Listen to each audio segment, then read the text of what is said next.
France 24's Valérie Decamp is at a museum in central Paris, the Musée du Luxembourg in the 6th arrondissement. Hi, Valérie. You've been testing out this health pass. How does it work?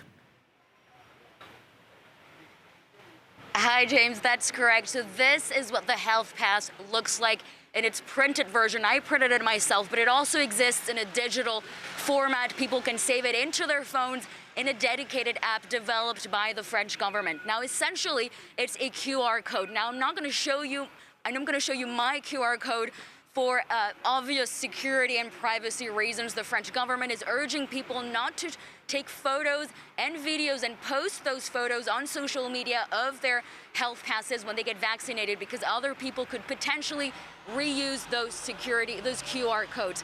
Now, here at the Luxembourg Museum, the check-in process is pretty straightforward. You can probably see the setup behind me.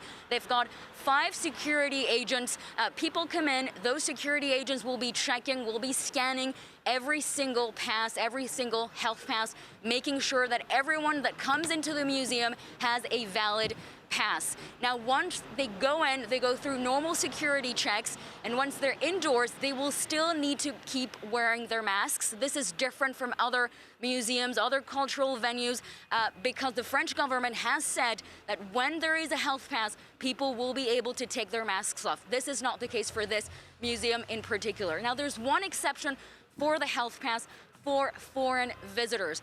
And the rule is that, well, essentially there's no official guidance given by the French government, but this museum here has been experimenting already with American tourists, with Canadian tourists, with Lebanese tourists as well, and they called directly the French Ministry of Foreign Affairs, and they said as long as people have a vaccine certificate with their name, their date of birth, and the name of the vaccine approved by the EU, then they're good to go.